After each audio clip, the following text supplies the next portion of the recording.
Hello and welcome students. In the last lecture we discussed about the basics of a chopper. तो chopper क्या है? Chopper जो है ऐसा डिवाइस है जो डीसी को वेरिएबल डीसी में कन्वर्ट करता है. That we have seen in the previous lecture. Next topic है हमारा कंट्रोल स्ट्रेटजीज. तो जो आपका आउटपुट वोल्टेज है वी नॉट वो कैसे कंट्रोल होगा वो डिपेंड करेगा कि किस तरीके से आप उसको ऑपरेट कराना चाहते हैं. आपकी जो फ्रीक्वेंसी है वो कांस्टेंट होगी या फिर वेरिएबल. ठीक है. So V naught can be control through alpha by opening and closing the semiconductor switch periodically. Switch के बारे में हम लोगों ने लास्ट क्लास में डिस्कस किया है ना. लास्ट क्लास में जो हम लोगों ने ये डिस्कस, ये जो स्विच है इसको अगर पीरियोडिकली आप ओपन और क्लोज करोगे तो उसके अकॉर्डिंगली आप उसको कंट्रोल कर सकते हैं. ठीक है. The various control strategies for varying duty cycle alpha. तो ड्यूटी साइकिल अल्फा क्या निकाला था हमने? अल्फा को T on upon total time.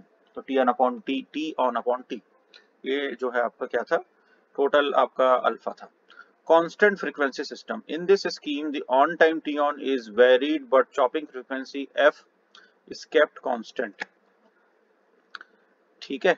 तो इसमें टी ऑन को वेरी करके जो चॉपिंग फ्रीक्वेंसी एफ है उसको कांस्टेंट कर देते हैं.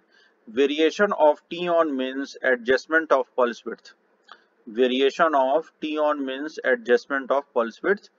As such, this scheme is also called pulse width modulation scheme. ठीक है. T-on को आप इस तरीके से एडजस्ट करोगे कि पल्स विड्थ के अकॉर्डिंग वो एडजस्टमेंट होगा और इस स्कीम को हम पल्स विड्थ मॉड्यूलेशन भी बोलते हैं. ये pulse width modulation you have already seen in case of the communication, also digital communication. ठीक है.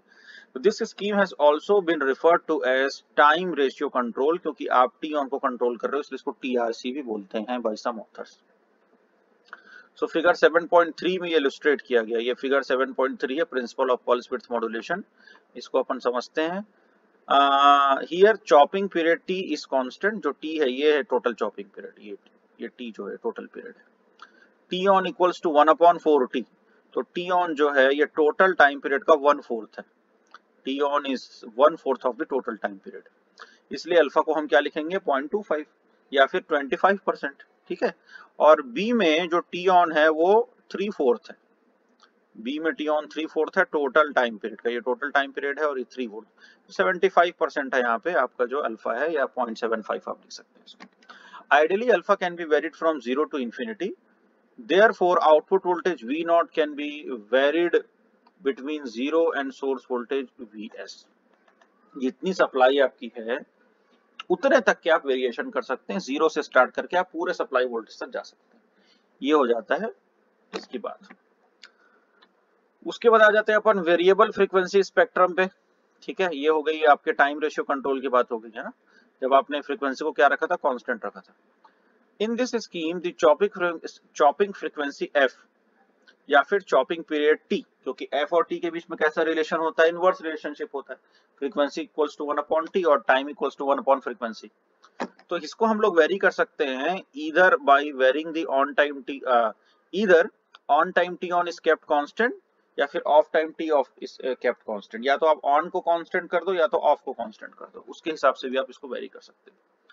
This method of controlling alpha is also called frequency modulation scheme. तो पहला वाला था टाइम पल्स मॉड्यूलेशन वाला, पल्स विड्थ मॉड्यूलेशन, और ये frequency modulation. ये 7.4 है. 7.4 फिगर में बताया गया. चलो देखते हैं इसको कैसा है. Figure 7.4 illustrates the principle of frequency modulation. So in this figure T on is kept constant but T is varied. T on को constant रखा गया है और T को vary किया गया है. टी ऑन कांस्टेंट है, यहाँ पे भी टी ऑन कांस्टेंट है. यहाँ पे भी देखो टी इतना था, यहाँ पे टी ऑन इतना था, टी ऑफ इतना था. यहाँ पे आपने टी ऑफ को छोटा कर दिया, टी ऑन को वैसे ही का वैसा रखा है, इसलिए टोटल टाइम पीरियड क्या हो गया? छोटा हो गया. तो पहले वाले में आपने क्या किया है? टी ऑन को कांस्टेंट रखा है बट टी ऑफ को छोटा कर दिया है. दूसरे वाले में आपने क्या किया है? टी ऑफ को बड़ा किया है, टी ऑन को छोटा किया है. तीसरे वाले में आपने क्या किया है? टी ऑफ को कांस्टेंट रखा है बट टी ऑन को क्या कर दिया है? मैक्सिमाइज कर दिया है. तो 3 केसेस आपको यहाँ पे बता दिए. ठीक है. So T on is kept constant. पहले वाले फिगर में क्या है? टी ऑन कांस्टेंट है ना, but T is varied. T को वेरी किया गया है. पहले वाले फिगर में ये ए की बात कर रहे हैं। टी ऑन तो कांस्टेंट है, बट ये टी पहले ज्यादा था, उस टी को यहाँ पे कम कर दिया गया। कैसे कम कर दिया गया? टी ऑफ की वैल्यू को कम करके।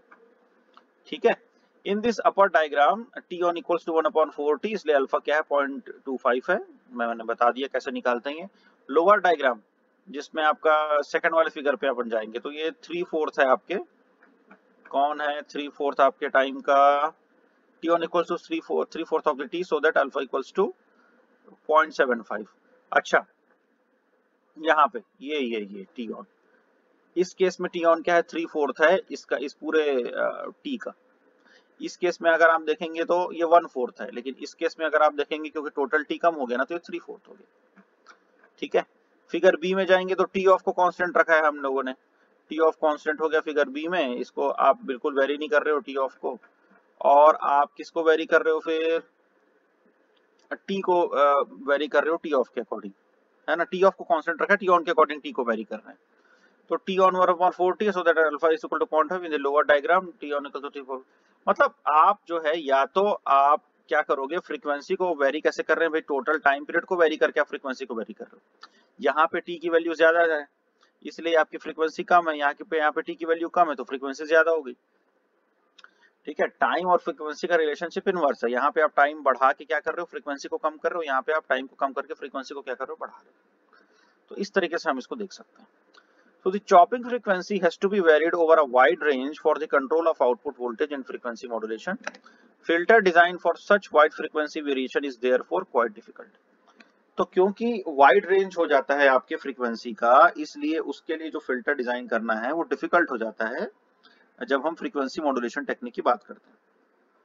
ठीक है, अब दूसरा जो है, for the control of alpha frequency variation would be wide. As such, there is a possibility of interference with signaling and therefore lines in frequency modulation scheme. ठीक है, तीसरा है, the large off time in frequency modulation scheme may take the load current discontinuous which is undesirable. ये सारे loop holes हैं, ये सारे disadvantages हैं किस केस में, आपके फ्रीक्वेंसी वाले केस में, जो फ्रीक्वेंसी कंट्रोल मेथड है या जो फ्रीक्वेंसी मॉड्यूलेशन स्कीम है उसमें। इसलिए it is seen from above that constant frequency scheme, जिसको हम लोग पल्स विड्थ मॉड्यूलेशन करते हैं, लास्ट वाले केस में, पिछले वाले केस में हमने टाइम को क्या किया, मॉड्यूलेट किया है, फ्रीक्वेंसी को कांस्टेंट रखा है। इसलिए जो कांस्टेंट फ्रीक्वेंसी वाली स्कीम है, जो पीडब्ल्यूएम है, जो पल्स विड्थ मॉड्यूलेशन स्कीम है, वो बेटर है किससे, वेरिएबल फ्रीक्वेंसी वाली स्कीम से, जो हम लोगों ने अभी पढ़ा। So PWM technique has however a limitation.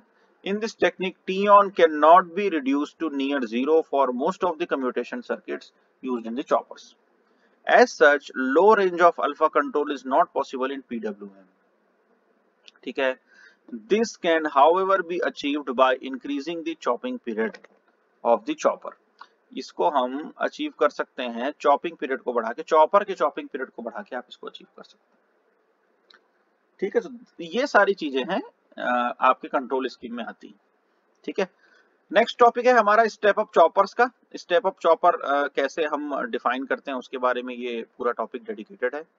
इसमें जो ये आपका पार्ट है इसको भी हमको देखना पड़ेगा, ये जो आपका डेरिवेशन वाला पार्ट है इसको भी देखना पड़ेगा, इसके ऊपर न्यूमेरिकल्स आते हैं। चलिए नेक्स्ट क्लास में इसको कंटिन्यू करेंगे, क्योंकि आपका जो बेसिक था आपके कंट्रोल टेक्निक वो हम लोगों ने देख लिया। जब हम नेक्स्ट क्लास में पढ़ेंगे इसके बारे में कि आपका स्टेप अप चॉपर क्या होता है और कितने कितने कैटेगरी में वो स्टेप अप चॉपर हो सकता है। ठीक है, so this is all for today's lecture. Thank you for listening and watching this lecture.